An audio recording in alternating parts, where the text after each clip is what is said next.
मध्य प्रदेश के दौरे पर केंद्रीय गृह एवं सहकारिता मंत्री अमित शाह और भोपाल में आयोजित सहकारिता सम्मेलन में गृह मंत्री अमित शाह शिरकत करेंगे। राष्ट्रीय डेयरी विकास बोर्ड के कार्यक्रम में भी वो शामिल होंगे। हम आपको बता दें कि दोपहर करीब 1:30 बजे इस सम्मेलन का आयोजन होना है।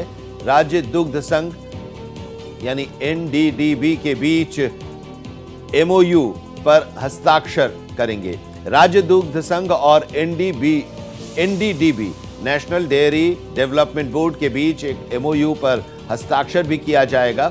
गृह मंत्री अमित शाह के पास सहकारिता मंत्रालय भी है, सहकारिता मंत्री भी हैं और सहकारिता से जुड़े कार्यक्रमों में वो शिरकत कर रहे हैं और इसी क्रम में मध्य प्रदेश के दौरे पर हैं। भोपाल में आयोजित सहकारिता सम्मेलन में शिरकत करेंगे और राष्ट्रीय डेयरी विकास बोर्ड के कार्यक्रम में शामिल होंगे। दोपहर 1:30 बजे इस सम्मेलन का आयोजन होगा।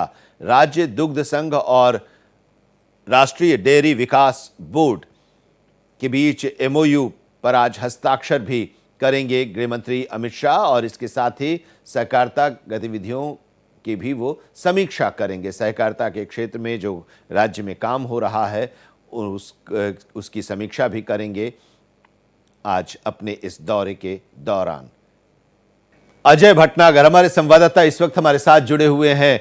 आज के इस कार्यक्रम के बारे में जरा विस्तार से अजय बताइए।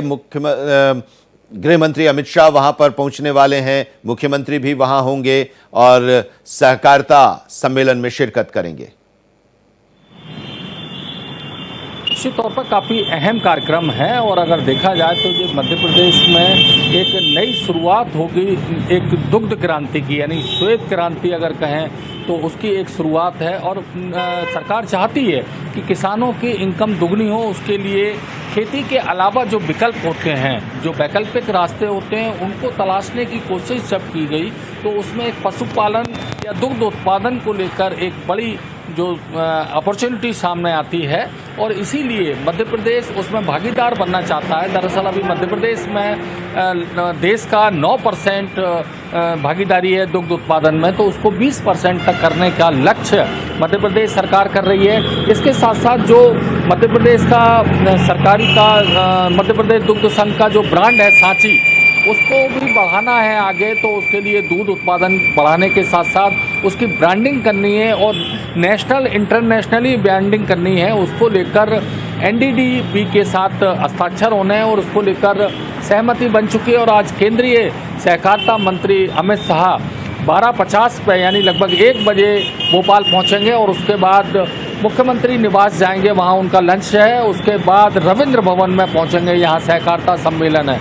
सहकारिता की अगर बात करें तो इसमें चुनिंदा चयनित कुछ सहकारिता से जुड़े हुए प्राथमिक सोसाइटी के सदस्यों को बुलाया गया है, प्राथमिक सोसाइटियों के लोगों को बुलाया गया है। तो उनको सहकारिता आंदोलन को और ज़्यादा मजबूत करने के लिए मध्य प्रदेश में जो सहकारिता के अभी तक जो काम होते हैं उस काम के दायरे को बढ़ाने के लिए, यानी कि जो पैक्स सोसाइटी होती है, प्राथमिक साख सहकारी सोसाइटी जो होती हैं, उन सोसाइटियों के काम को और ज़्यादा आगे फैलाने के लिए वो अलग अलग कामों में एक तरह से आगे बढ़ सकते हैं, एक छोटे स्टार्टअप कर सकते हैं, कुछ और जो भी काम होते हैं उसमें वो कर सकते हैं। तो उनको आर्थिक मदद कैसे दी जाए, उनके डिजिटल लेन देन कैसे किए जाए, उसके लिए एक लघु फिल्म भी दिखाई जाएगी। और जो केंद्रीय सहकारिता विभाग है उससे कितना सहयोग मिल सकता है इन समितियों को आगे और उनका दायरा, उनके काम का दायरा बढ़ाने के लिए ये पूरा सम्मेलन किया जा रहा है। और इसमें 2 पार्ट हैं, एक सहकारी सम्मेलन भी होगा और इसके साथ साथ जो आज एक बहुत महत्वपूर्ण एमओयू साइन होना है एनडीडीबी और मध्य प्रदेश दुग्ध महासंघ। इसके अलावा जो मध्य प्रदेश दुग्ध महासंघ के अंतर्गत जो अन्य 6 दुग्ध संघ आते हैं उनके भी साथ उनका एमओयू साइन होगा। तो कुल मिलाकर सांची ब्रांड जो है वो अब एनडीडीबी के हाथ में चला जाएगा। जो मध्य प्रदेश का दुग्ध संघ है वो अब एनडीडीबी कमांड करेगा और उसको वो सांची ब्रांड को नेशनल इंटरनेशनली लेवल पर ले जाने के लिए उसकी मार्केटिंग होगी।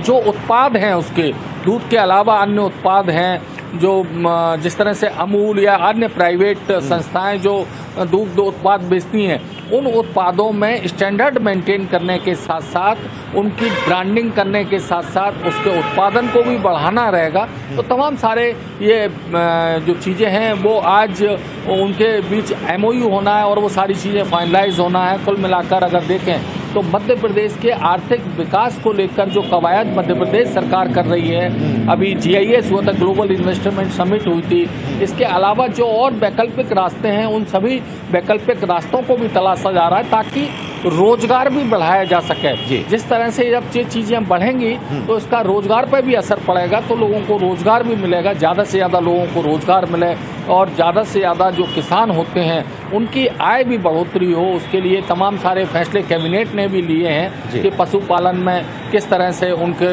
जो गाय होती हैं उनको जो प्रोत्साहन राशि दी जाती है उसको भी बढ़ाने की बात की गई है।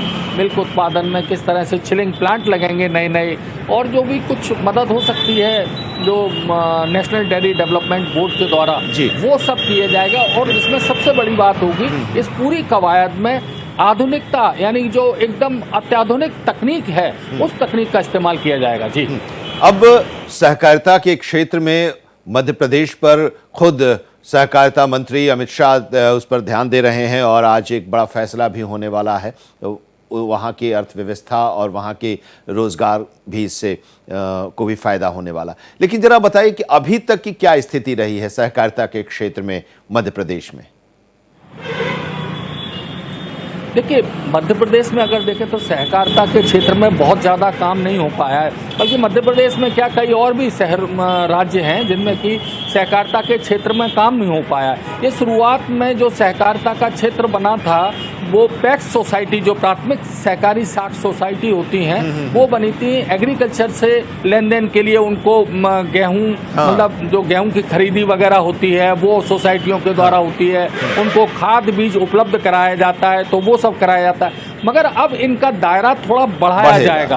अब ये तौल कांटे भी लगा सकते हैं और कहीं किसी एक छोटे, एक तरह से कहा जाए कि एक उद्योगपति के रूप में, सामूहिक उद्योगपति के रूप में एक समिति ये काम करेगी, यानी नए नए उद्योग भी लगा सकते हैं। अब एग्रीकल्चर से जुड़े हुए कामों के साथ साथ जो अदर्स काम भी होते हैं, कुछ प्रोडक्शन भी कर सकते हैं, और उसके लिए जो आर्थिक मदद होगी, उनको लोन लेना होगा, ऋण लेना होगा, वो सब भी मुहैया कराया जाएगा। केंद्र सरकार की तरफ से, सहकारिता मंत्रालय की तरफ से किया जाएगा। बहुत बहुत शुक्रिया अजय भटनागर हमारे साथ जुड़ने के लिए और आज के इस कार्यक्रम के बारे में विस्तार से बताने के लिए आपका।